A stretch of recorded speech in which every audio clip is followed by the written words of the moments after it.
Welcome into Missing the Point. I'm Michael Marcangelo, joined alongside by my guy, Hollywood Rayhsawn Buchanan. And on this glorious day, we are talking about another ass whooping that the Patriots suffered at the hands, this time against the New Orleans Saints, 34-0. This game, there was absolutely nothing positive to talk about. And so I think you're listening to the right show because we're not going to talk about anything positive. But before we get into it, Ray, you were right. I was wrong. Yeah, you were right. It wasn't, and I know those that listened to it last week, and I got text throughout the week like, man, I've never seen you like, you've had your negative moments, man, but like this is next level. And I'm like, listen, give it time.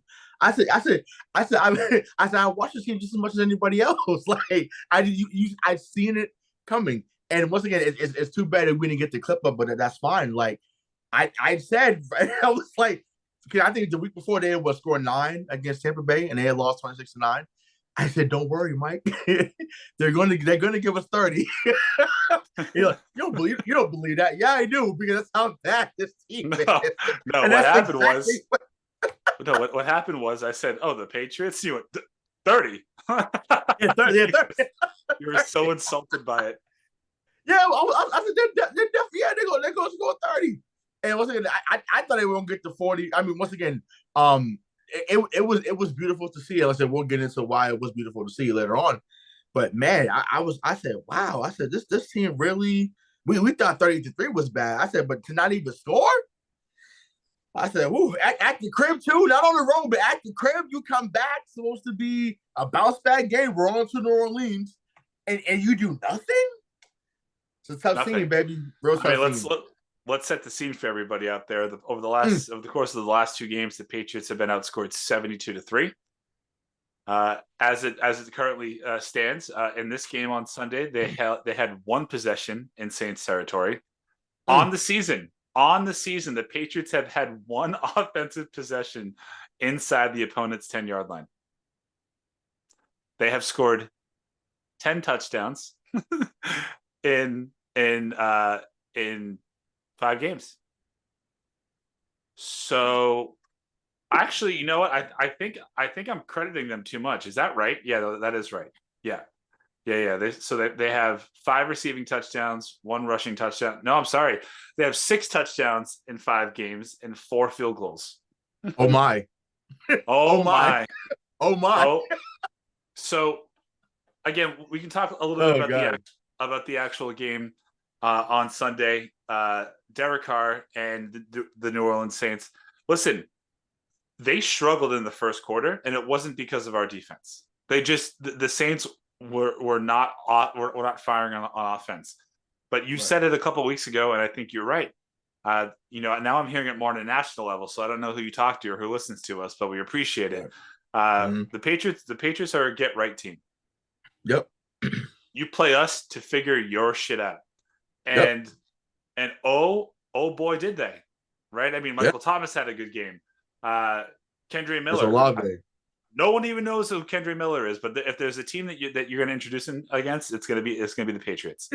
Right. It's so bad. It's so bad. Like I gotta listen. I teach high school, man. I got a couple of high schoolers right now. So hey, what up, Jelani? You made the show. Congrats, brother. Like Jelani's 6'3".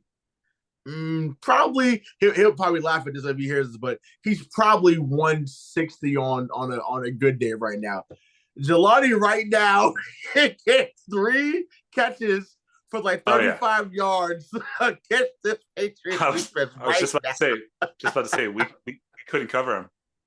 Yeah, I mean, at all. I had the privilege of being in attendance for the LSU versus Mizzou game out in Columbia, Missouri this weekend, right? And as I was watching the talent in the SEC, I said to myself, I truly don't think the Patriots could beat LSU or Mizzou. I don't think they could do it. I mean, Mizzou's a little bit below. I would say the LSU's, Alabama. They're 5-1. They're 5-1 in the SEC.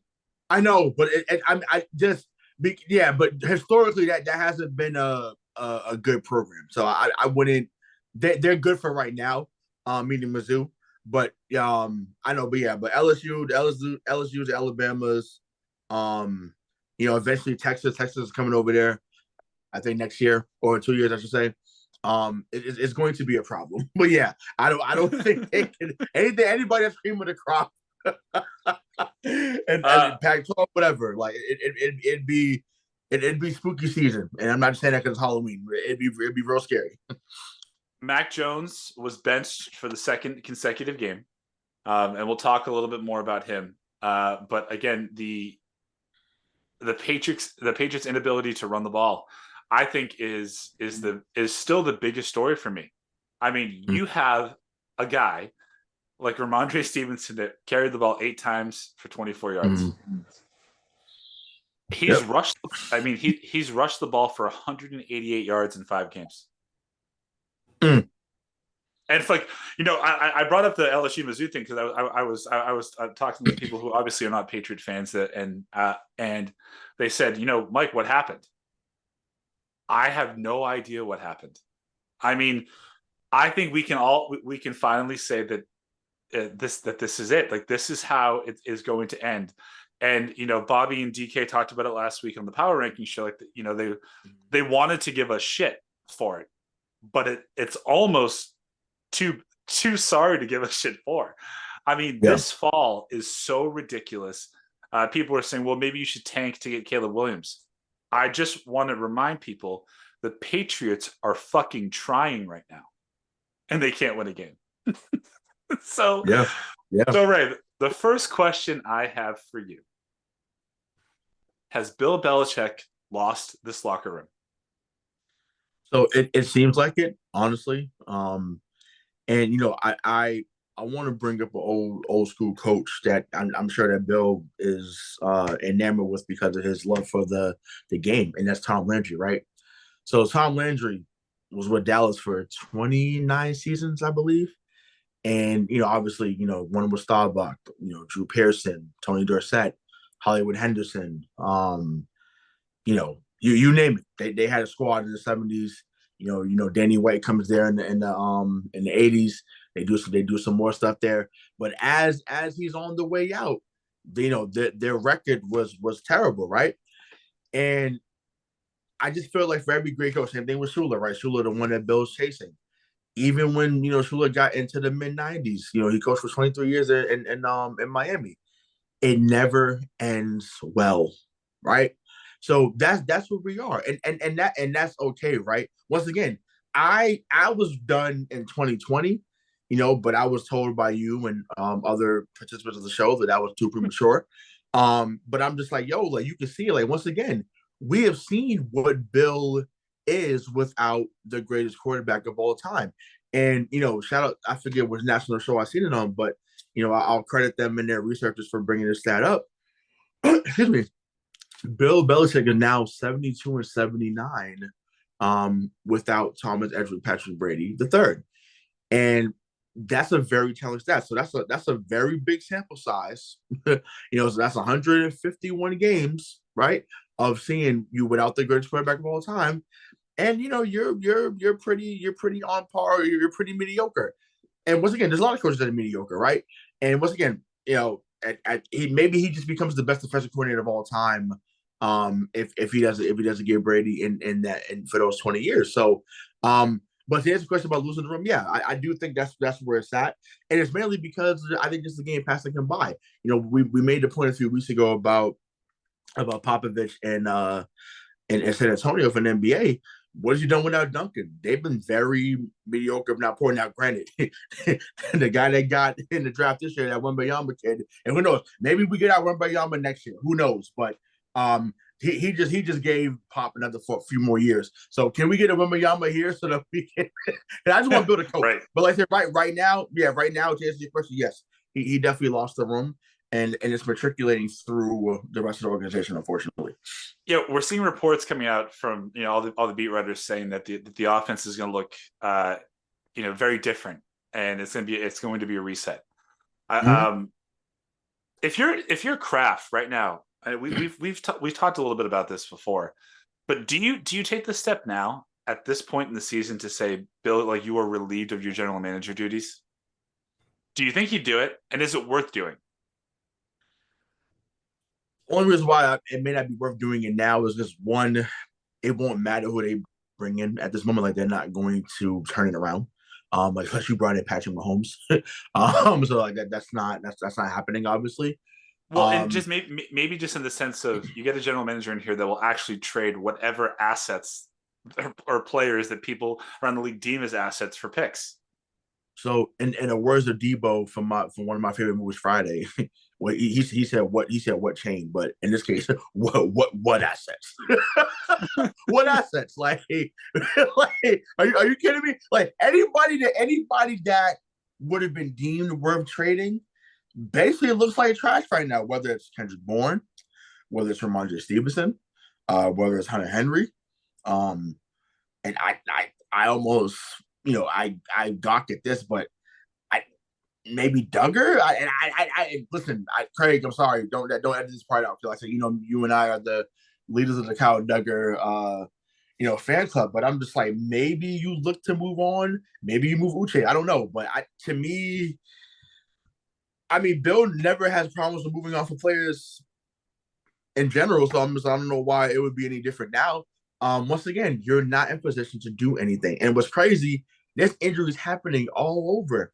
So I mean, granted, you can't. I mean, you can't predict that. Obviously, if someone is going to get hurt at some point, but it's just like, damn, you would think if you had put some type of roster out there, you might at best be 3-2 right now. Yeah, I'm at 3-2. No, absolutely. So, and I think crazy. the whole thing about Bill never being afraid to move away from a player a year too early. He always did that when he was operating from a position of strength. He's right. Not doing that now. I think that it has become very, very clear to everyone, and hopefully to those at One Patriot Place, that this is because of his off-season moves. It's directly. I mean, I do think that let's just say if we didn't go get Juju and we kept Jacoby Myers and somehow we were able to land, we just paid DeAndre Hopkins. I think this team's 3-2. If nothing else happens, that's it. Well, I mean, so that could be feasible. I don't want to dismiss that. I've seen a lot of Jacoby Myers takes the last few days. It wasn't really on this show, but even though I'm someone that wanted him going after the Raiders game, but a lot of Patriots Twitter or Patriot X wanted that as well. So it is kind of hilarious to see the taking back of that take from last year for some people on Twitter. So it is what it is. But yeah, I mean, I do think because he was a safety blanket for Mac, then yeah, Mac will look a little bit better. But at the end of the day, and you no one has lamented this point more than you. The offensive line has not been where it needs to be. So because of that, it really wouldn't matter who's behind center to an extent.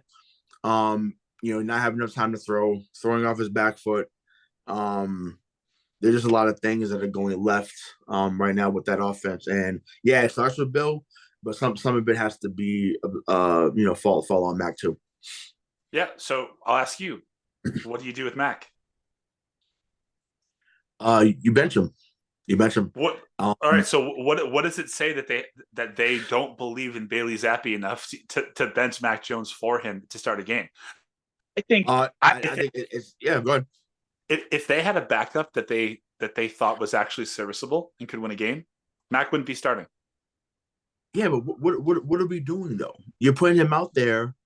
He's progressively getting worse. I can see if he had back-to-back, and we talked about this, certain numbers, right? It wasn't like he came out there, 25 or 33, 285, 2 touchdowns and a pick. Then I'm like, no, that's decent enough numbers. He can stay. That's not even happening. He's not even touching 200. It's pathetic. It looks like me on NFL Blitz. Shout out to those who remember that game. It's not the control. So to me, why not? So whether it's Will Greer, whether it's Malik Cunningham, I almost think they're scared to put Malik Cunningham in there because it's just like, I feel like, he is someone that wowed in the preseason when he did play in that small sample. But he does fit the modern day quarterback, even though he was undrafted. And the worst case scenario, well, at least for me as a fan right now that wants him to continue to lose, is for Wick Cunningham to gain some type of confidence and he actually make the offense look reasonable. Because if he does, now we can't go get the guy that I want, and it's actually not Caleb Williams. We'll talk about that later on. But I've been watching tape all day on a guy that is definitely well known. But where we are right now, draft wise, he'd be there. So I'm just like I'm all in on this particular guy that we'll talk about later on.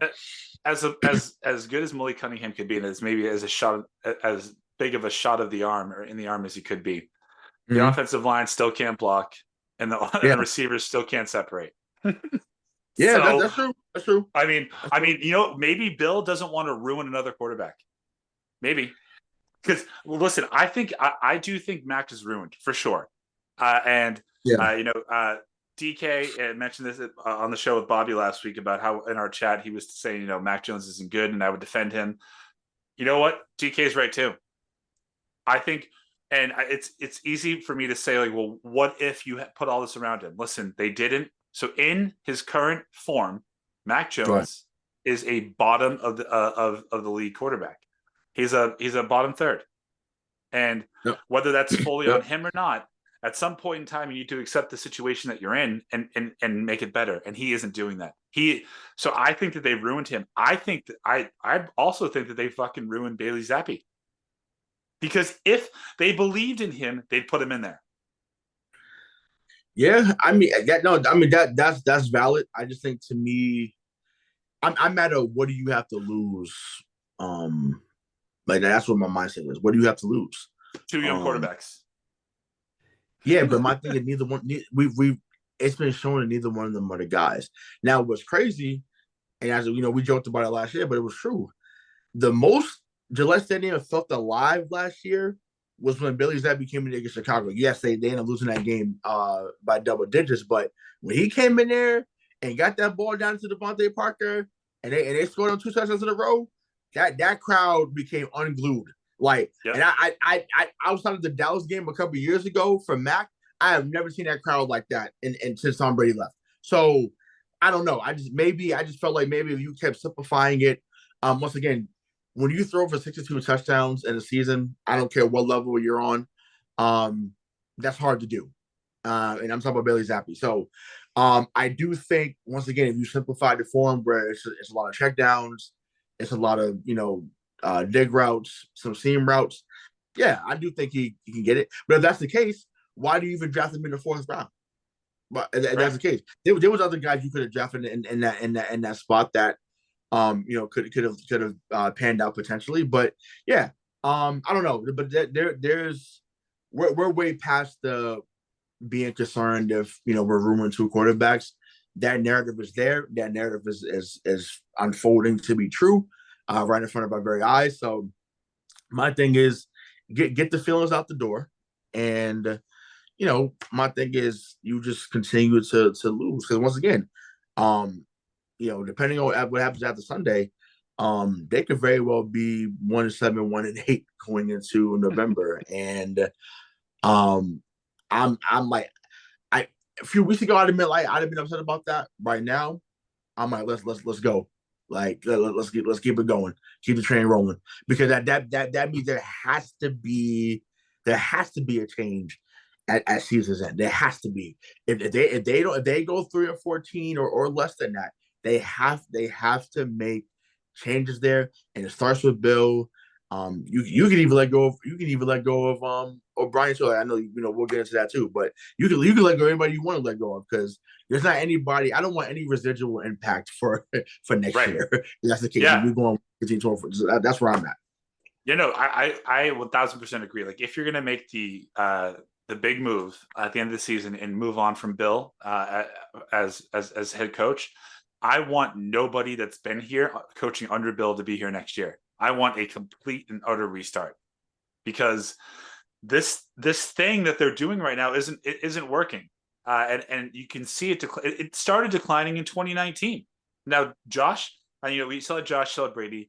Josh was able to we used to call him Jet Sweet Josh here on the program. We'll talk a little bit more about him, but Yep. he had to incorporate a trick play every single game from 2019 until the end of 2021, just for that offense to be formidable in any sense. And now you see, since he's left, I mean, we all know about the atrocities of last year, but now this offense is averaging 217 yards passing per game, 83 yards rushing per game, and is averaging 11 points per game. So how much of it, in your opinion, as of right now, falls on Billy O'Brien's ability to coach and coordinate this offense that he was given? I mean, listen, it was given, the Kool-Aid was given to us all of season about how it was going to look substantially better, how Kraft handpicked him to come back. And I know there was some other reasons that it was more personal for Bill O'Brien, as far as some stuff with his family. It made sense for him to return back to New England. So that part I don't need to get into. But just on the field, and we talked about it, right? Even here, right? It felt like, some of the play calling functionally looked better, but you still have to have the guys to execute. And right. not having, not seeing a lot of seam routes. They don't have two tight ends that can run up and down. Once again, Henry's probably their best target offensively right now, but that hasn't been of any use in these first few weeks. I don't know. I just certain guys are just not running the offense the way that they desire or wanted to. I do think it ties back to the offensive line a lot. It's like one thing, obviously, Dante Scarnecchia could not, coach forever, because obviously he was getting into his 80s. So to not have an adequate, response to that, to get a guy that can come in and coach, I don't know if it's Adrian Clem now, whoever it is, being an O-line coach, but I don't know. It's just, there's a lot of things that's going on, and I don't know if O'Brien feels hand tied. I don't know what it is, but he should get some type of the blame, because once again, under Matt Patricia, they were getting almost 19 points a game. Right now, it's at 13 and it's going down. Something's wrong with that pitcher. And I joked that you laughed, you scoffed at we owe Matt Patricia an apology. But I'm like, at this moment, we getting there, because it's like, well, damn, how could we almost average a little under 20 with Matt Patricia? As bad as that was, it was bad, and it was real bad. To now you're a preteen with Bill O'Brien, and it's awful. It's really, really awful. And I said, there's no other way to describe it. It's very poor play on their behalf, and it starts with him. So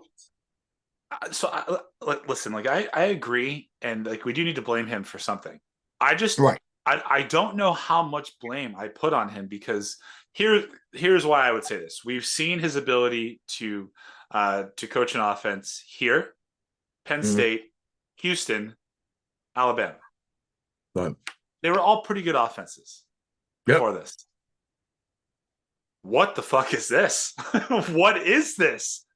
Do you think in the offseason, when Kraft made the pitch to him to come back, or the plea, whatever the hell it was, that he promised him that Bill was going to go out and get some more talent? Like, because I find it hard to believe that he would have come back for this. No, no, as I'm saying, there was some other stuff, I think, personally, why he chose to come back too. But yeah. I mean, on the for an on-field narrative about him, yeah, for sure. I do think there was some stuff that they sold the dream to him about. And once again, he knows he's been up here. It wasn't like he was, brand new to the organization. He knows, but once again, this is not 07, this is not 08, wasn't 2010 or even 2011. And once again, he went from Brady, then he had Deshaun Watson. I forget who his QB was at Penn State, but some of his guys are now in the league. Allen Robinson was under him at Penn State. Mike Gesicki was under him at Penn State. So he's produced some NFL talent. So it's not like, and these aren't scrubs. So I don't know. Obviously, the debacle with D-Hop a few years back. I even though he's not lighting it up in Tennessee, and that's mainly because he's playing with Ryan Tannehill. But I do think because I wish we could knock. I wish we could knock Ryan Tannehill, but we have Mac Jones. No, right, but I'm saying, but like, I mean, but Tannehill is in that same ilk. Like I say, Tannehill is nothing to write home about either. But what I'm saying is having someone that would have known the offense, meaning with D how well he knew Bill O'Brien's offense, that might have been a difference. He could have sat there in practice and said, "Hey, when you run this route, take this angle, set this angle. Could it make you more separation at the top of the route, or on this comeback route, lean more to the sideline so you get that back shoulder fade. Like there's other stuff that could have been said by D-Hop in practice that could have helped certain receivers. That's where my mindset is with that, not necessarily the QB that's throwing the ball to them. So there's a lot of nuances that were missed, I think, by not having that signing, and it's unfortunate. For a coach that has been here as long as Belichick, right? There's one thing that I personally believe that Belichick doesn't value offensive talent. For sure. I think the fact that Brady was here, it covered that up. But I mean, I think he's been right on running backs and devaluing them since his get go here. Fine, but the one offensive thing that we have had for 20 plus years is a slot receiver. Right. How do we not have a solidified slot receiver? How is that possible? It should be Pop Douglas. They got the guy. They got him. He won't play him. He won't play, but he also got knocked out of the game on Sunday, unfortunately. But we see it. He gets behind the defense, and for the he's gonna if his hands can get there, he's catching it like that. We have seen that so far. If it's in his catch radius, he's coming down with the ball. Like that. That's just what we're seeing. But yeah. Not getting played a lot. Keyshawn, Bousse hasn't been played. I mean, I guess now he's going to have to be played now because they have so many injuries at that position. So we'll see. He's basically been buried since that week one. So sad, but I'm like, I don't know. To me, the mismanagement of the offensive talent, whether it's not drafted correctly, whether it's not developing them correctly, really, really set this team back. And once again, we could say it's been since, Tom left, but it's really been since 2018, 2017, really. I remember like them getting rid of Brandon Cooks right after. And I'm just like, what are we doing? I know he got laid out in the Super Bowl, but I'm like, he did run backwards in the Super Bowl, Sure, but I'm just like, this man got flatlined in the Super Bowl, put his body on the line for you, and you give like you don't give him another shot like that. That to me was crazy. I know they tried a little bit with the Josh Gordon thing that worked for a little bit. Excuse me, but it's just like, to me, if that's the case, like why are we not like keep bringing in them type of guys? I don't know. It just, to me, it's amazing to me where they just no longer want to bring in those type of guys, or even can bring in those type of guys. It's just sad. Like at this moment, we might as well have Cam Newton back there. Honestly, Cam Newton at least we were a top 10 rushing team. Yeah, they were top 5. We were good at least we were good at something. Yeah, anything and really. And honestly, too, I think we're missing this, and we're missing Damian Harris. Oh yeah. I know. People, I mean, once again, I loved Damian Harris while he was here. I don't know what he's done really in Buffalo, but they don't really run the ball much there. But he was one of Kraft's guys, and I know this for a fact that he was always at the Celtics game with Robert Kraft. So he was one of Kraft's guys. He definitely treated him like a son.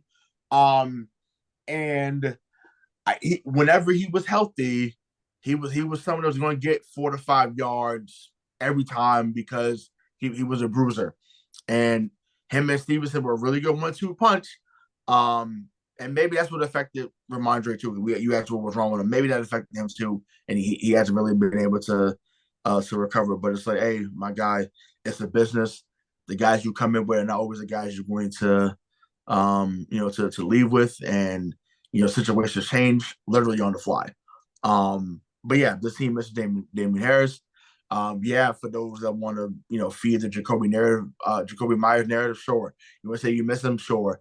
But it does go back to the quarterback to an extent because once again, with Big Ben, Juju looked really good. With Mahomes, Mahomes, he looked really good. Mahomes got him paid again. So it's just like my thing is if you had a decent quarterback, right?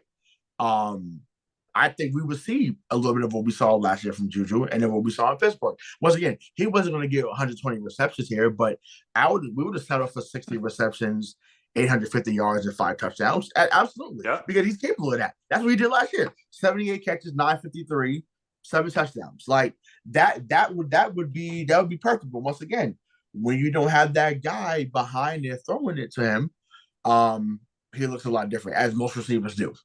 So that's not an opinion; that's a fact. Yeah. Just to visualize for you how bad the offense is for the Patriots and how it really is a systemic Patriots problem. The leading receiver on the Patriots this year through 5 games is Kendrick Bourne, 18 catches for 218 yards. Surprised that much. Yeah, not great. Jonnu Smith has 21 catches for 246 yards, and Desmond fucking Ritter's throwing him the ball in Atlanta. And he's not even the number 1 tight end. Last year with the Patriots, he had 27 catches for 245 yards in 14 games. It ain't him. Well, I mean, Arthur Smith had him in Tennessee before he got to New England. So that makes a little bit of sense of why that number is there. And once again, you were high on Jonnu when he got here. I remember that when we got that signing. Yep. It was Henry that she wasn't as high on. But it flipped the scale once they got here. Henry produced a little bit more, or a lot more, than Jonnu. But they just don't want to do anything with Pitts. So I mean, I would want us to trade for Pitts, but I wouldn't want him. He would be used less here than he is in Atlanta. That's crazy. Like that's saying a lot. That's saying a lot. Cause I would give whatever for Kyle Pitts. And once again, I'm a UF guy, so I'm a little biased, but he is Julio Jones at the tight end position. You don't find those every day. So once again, if Atlanta's not going to use them, because they got Drake London, they got John Smith, they got Bijan Robinson. Okay, cool. Come to death row. That's where I'm at with that. But that's also a pipe dream. We spend a good amount of time shitting on the offense on this show, justifiably so.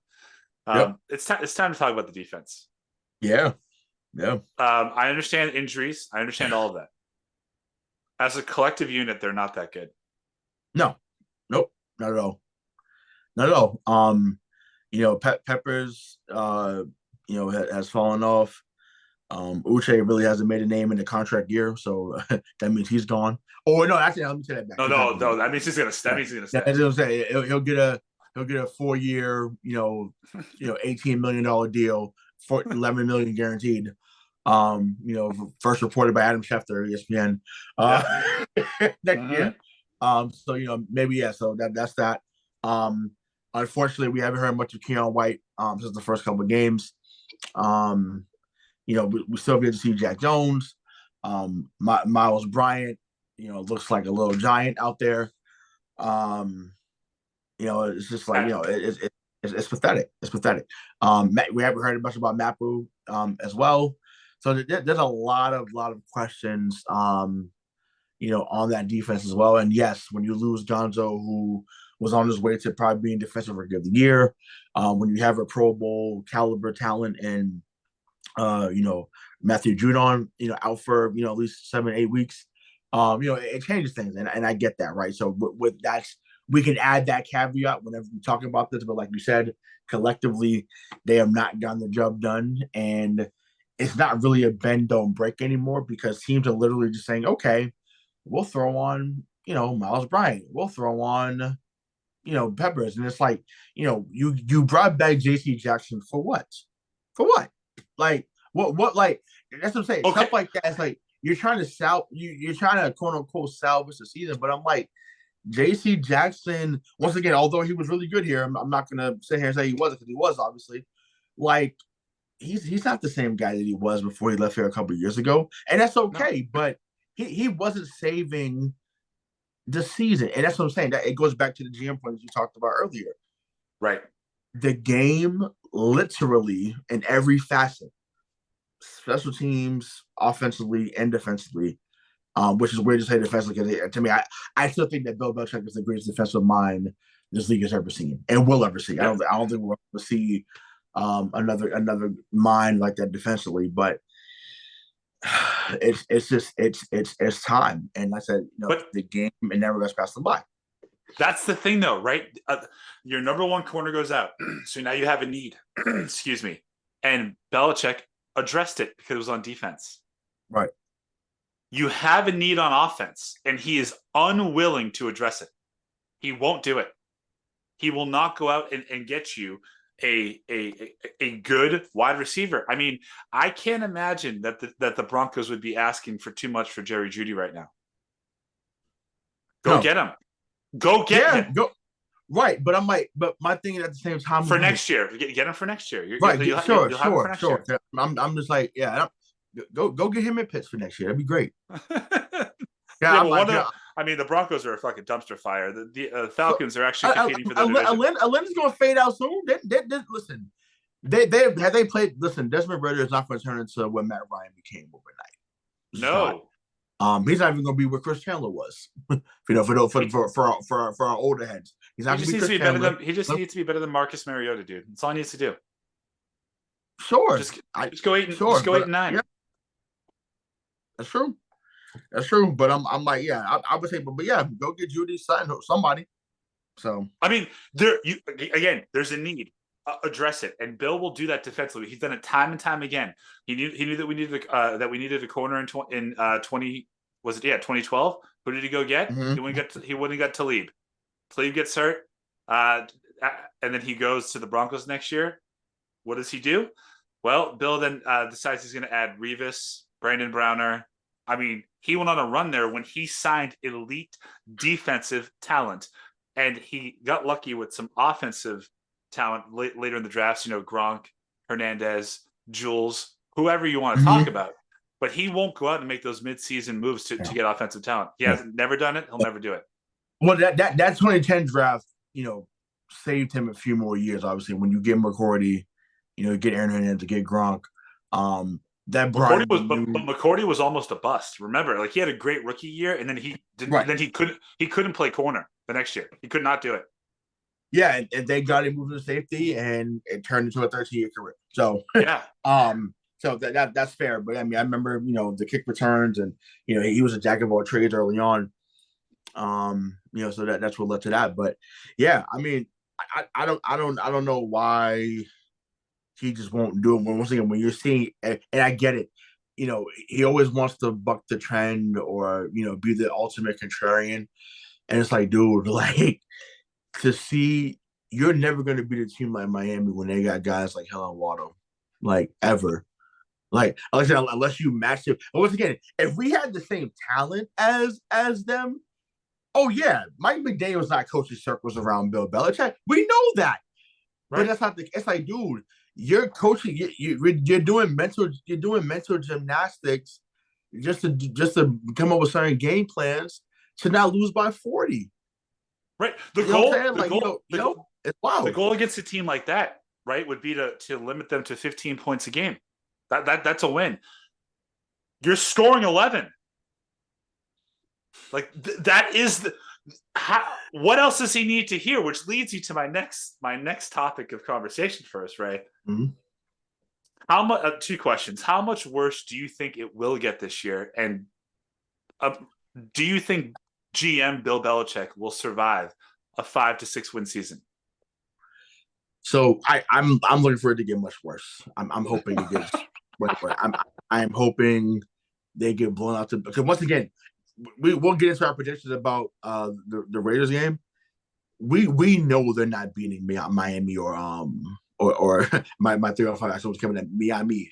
They're not beating Miami or Buffalo week 7 and week 8. That's not happening. Like, no. like, and once again, as you and I always say, as the rest, 2/3 of the wrestling aficionados on the show, that's not a prediction. It's a spoiler, baby. Sure is. Like, they're gonna blow the fucking building. So, I can't wait. To see that happen.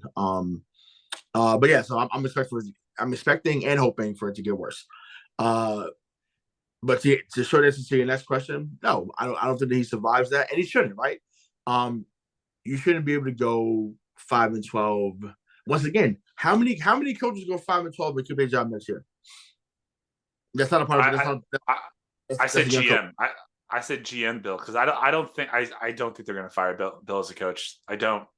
Well, I mean, okay, I'll put it like this, and I know, and I'm changing a little bit of what you just said, but say, and they only win 2 more games the rest of the year, right? And they go 3-14. Well, they only play the Jets one more time. How's that possible? Because there'll be a bullshit game that they figure it out and win. That's just how it is. It's always been like that up here, regardless, good or bad. They always win the game they shouldn't win. It'll probably just gets like the Chargers, Steelers. It'll be one of those teams they'll beat, and you'll be like, oh, how did they win this game? Well, I mean, they should beat the Steelers. Should they though? I mean, they always have. We'll be here talking about it, but should they? It's just like, once again, they haven't, even though we've beaten them when it hasn't mattered. But I'm like, this time around, I'm hoping Kenny Pickett and them go fucking bananas on us when they play later on in the year. But no, the GM side, as you said, no, it shouldn't last that. Because once again, can you still coach up a great game plan? We've seen it. Yes, that's possible. You could. Your groceries that you were shot for are expired. You know that commercial? Expired. Like that. That's basically what it's like. Round 1 expired. Round 4 expired. Round 7 expired. Undrafted expired. Like that. That's where. Like that's basically where. That's one of my favorite commercials. I love that commercial. But it's just like that's basically what is going on. So yeah, if they don't win more than 3 or 4 more games in this regular season, and no talent they drafted the last few years develops, then yeah, there should be a real the conversation should be had probably at the end of this month, right? So if when they're 1-7 by the end of this month or 1-8, whatever it may be, I would sit down with Bill and say, hey, getting Shula is still important to me, or to us as an organization, for you, because we want that for you. We want that to be here. However, we do want to move in a different direction when it comes to picking the talent, so that you can get 347 quicker. Because right now, what we've been picking, what we've been choosing, hasn't benefited us the way that it used to in the past. So let's get somebody in here that's like-minded. Or not like-minded. Let me say that. No. Fuck that. Like-minded means it'll be someone from Appalachian State and pick 5. So we don't want that. But let's get somebody in here that's younger. Get somebody here that understands the current trends of the NFL wholeheartedly, and not waste fucking picks on special teams guys and special team aces and gunners. Let's do that. Have a meeting of the minds. It's funny because the guy that could have been that is now down in Houston, but that's a whole nother, other story for another day. Because he was doing it. He's doing a hell of a job down in Houston. He took your formula and he brought it down to Houston. He got the good head coach of D'Amico Ryans. You got the quarterback of CJ Stroud. You got the running back of Damian Pierce. Shout out to them Gators. You got Tank Dell. You got Nico Collins. Just saying. Just saying. But in all 5 games so far, even though they're 2-3, they've been in every single game. Yep. Crazy. Which leads us to this Sunday at 4:25. Sorry, the Patriots square off against the Las Vegas Raiders. Our old friends Josh McDaniels, Jacoby Myers. So, Ray, realistically, is that a Raiders jersey? Raiders. Oh, see, you've completely. I'm going full Jim Murray mode, baby. Full Jim Murray mode. So, realistically, what do you expect from the Patriots this Sunday? Realistically, I expect us to get a field goal early on and go 3-0. You know, they'll rave about how that's the first lead that we've had since like week 3. That's a Jets game. And then, yeah. It's just a game. And then you know, Jimmy G will show us why he should have stayed here. And you know, he'll go 19 to 28 for 250, 2 touchdowns, 1 pick. And the Raiders will win 24-10. You think we're gonna score 10? Yeah, because I mean, the Raiders are the Raiders. They're gonna have a moment where they fuck up, but yeah, 24-10 easily. Once again, come listen to me, Mike. Listen to me, buddy. Because I'm like, people think I'm like, listen. You're not gonna hear. Sometimes you're gonna hear irrational takes on this show, and I want to be clear to those that listen to this. Me and Mike have been spot on about this shit all year. So you hear the influx of our voice, you hear the animation, you think there was trolling, and yeah, some of it I wish we could say we were trolling, but we're not. And once again, because we know what we see, we know what we're talking about. Like they're going to get their ass whipped again on Sunday. Like it's not. It was again. It's not a. We turn that to a shirt too, Craig. Well, no, that's copyright. But it's not a prediction, baby. It's a spoiler. Or it's a fact of life, baby. It's going to happen. I mean, it's just a wrap. It's in Vegas too, right? Is it in Vegas? Oh yeah. Oh yeah. Yeah, I mean, you can just roll Mark Henry's old music. Like someone go get their ass kicked. Like, that is about to happen. Yeah, welcome to the Hall of Fame, baby. Yeah, exactly. Now we know because again we still have we're I would say we're biased and now we're biased against the Patriots, right? But that's just based on what we've seen. I do think that Bill will shut down Davante Adams. I think that's going to happen, and I do think that Jacoby Myers will catch 11 balls for 130 yards, and he'll score 2 of those touchdowns. Yep, absolutely, absolutely. And for Jacoby Myers, I hope that happens for him. I hope that he gets all of that. I got to tell you though, I think 24-10 is that's too low. I think Josh is going to drop 40 on us. And I think Max Crosby might kill one of our quarterbacks. Whoever plays, I think he's going to kill him. Hey, and that's the case, beautiful. And that leads to what I wanted to talk about because we didn't get to before the prediction. I've been watching tape on Drake May. For those who don't know who Drake May is the quarterback at North Carolina. He succeeded Sam Howell, who's now with the Washington Commanders. Let me tell you, I know people are gawking and going crazy and all googly-eyed over Caleb Williams. You should be, because that man is special. But this kid in North Carolina, 6'5", 225. You know, remember another guy that was also 6'5", 225. But this guy can run. His arm is unbelievable. He makes every throw you can think of.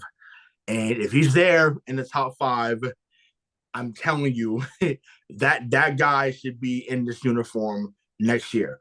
There's not a throw he can make. He doesn't make too many turnovers, which is that's a staple up here. He knows how to run and gets down. Throws a seam route perfectly, throws a 3-ball perfectly.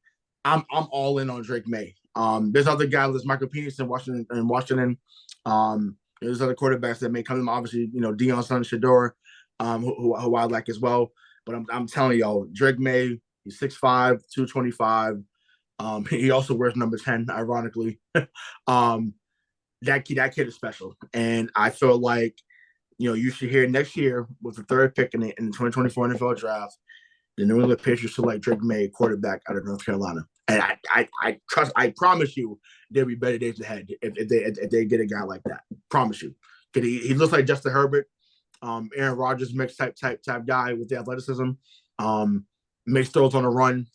To me, there's nothing he can't do. And to me, you go get a guy like that if he's there. And the problem next year, lines are perfect.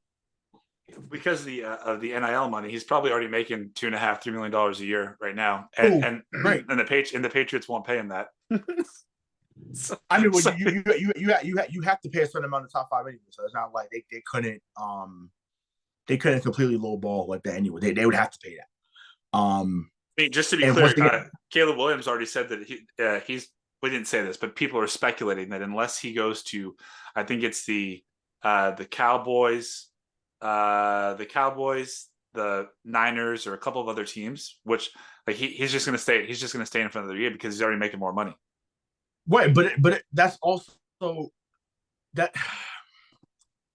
I get the premise, and once again, dude, as good as he is, bro, you're not Marino, you're not Elway, you're not Bo Jackson, you're not Deion, so you're not those. Come on, let's pump the brakes. And I get it. Shout out to you for already getting money. He's a hell of a player. Everything I said about Drake May, Caleb Williams is all that, and probably a little bit more. But it's like, bro, like you, for one, I don't know. I'm not sure why you would want to go to Dallas right now. That's the case. But I San Francisco, I can see that. That would be pretty dope. And he's not gonna. He's not gonna fall. Yeah, he's not gonna get there. Right, that's what I'm saying. So I'm just like, that's not happening. So, and once again, Joe Burrow probably didn't want to go to Cincinnati, but look what's happened. So I just like, my thing is don't run out of certain situations you think it's going to be necessarily bad. He's way better than Kyler Murray. So if he does go to Arizona, you'd be just fine, bro. Like, or if you go to Chicago, and you replace Fields because they end up trading Fields, then so be it. Unless Fields continues to play the way he's played the last couple of weeks. But I'm telling you, I won't say you heard it here first. The other guy that talked about Drake May, but I'm telling you, Drake May is going to be as good as any other quarterback that comes on that draft next year. He has the size, he has the athleticism, and most importantly, he can make every throw. No back foot throwing off the back foot. No, he on the run. He's probably just as accurate on the run as he is in the pocket. That's huge. Like, I don't know. I just to me, I'm sold on him. Like I said, Caleb Williams is a pipe dream. That's not happening. But Drake May is possible. Michael Penix is also possible, but Drake May is the guy, in my opinion. So I have the Patriots losing this Sunday, 42-13. By the way, nice. It's the Raiders. Nice. Before we wrap up, just real quick, can you remember in all the times that you've been watching the Patriots, where they have not been good at anything? Anything? No, nope. Because you usually even in 2020, right? They were excellent at running the ball. Yeah. Cam, Damian Harris, Sony Michel, like they were really good at running the football. So, and even the line was somewhat decent in 2020. Even I know there was no, fans in the stands, but at the same time, you still got to block, and so they were really good, at that for 2020. Yeah, but no, it's a shame that there's literally all three facets of the game. They're subpar, and I don't know what the remedy is. We've talked about what the remedy could be, but I won't believe it until we get that that notification on ESPN or from NBC Sports Boston saying that after 23 years, 24 years, the only Patriots that moved on from Belichick in that particular role, or they fired some other people. But yeah, something's got to give. And once again, I hope with every fiber of my being that your prediction comes true. Either way, they're going to lose, but I hope that it's another blowout. And matter of fact, let me take that back. I hope so. The last two games, it's been 72-3. Yo, you wanted to drop 70 on us? Why not? Let's do it. Let's do it. My thing is, I'm saying You said 40, so that would be what, 112. Why not get it 112-3? Why not? Means you don't score again. 112-3, and you just go from there. And then I said you get Buffalo, and then you get Miami. Oh. And they, shit, Buffalo gonna put 50 maybe, and then Miami. Yeah. We haven't seen them put 7. Well, actually, it is down there. Even with Brady, we didn't always win down there. So I know for sure, guys are gonna come down there, and once again, someone who lived in Miami, they're gonna come down there. They're gonna chill on Ocean Drive. They're gonna go to Prime 112. They're gonna go to the Versace Mansion. They're gonna go chill in Coral Gables, down in Kendall. Even maybe get a little food on Doral. You name it. Because they're gonna show them a good time out there. 'Cause that's what people do out there. And then they gonna come into Hard Rock Stadium. What used to be known as Pro Player. They're gonna come into Hard Rock Stadium, and you're gonna hear, "Thank you, Miami Dolphins fans, for coming to the game. Your final score: the Miami Dolphins 56, New England Patriots 7. Thanks for being the best 12th man in the league. And until next time, Miami Dolphins #1." Oh God, I can't wait! I can't wait. I wanted to go down there too for that game too, but I didn't get the tickets. But I should have. I might have made it go down to see history. Yeah, I mean, this is God, so bad. For the next 12 weeks, we're going to be asking this question. Kraft, where are you? Where are you, and what are you doing? Yep, grow a pair, brother Kraft. So. And until next week, for Rayhsawn Buchanan, this is Michael Marcangelo saying, enjoy the Patriots game this Sunday. We'll talk to you next week.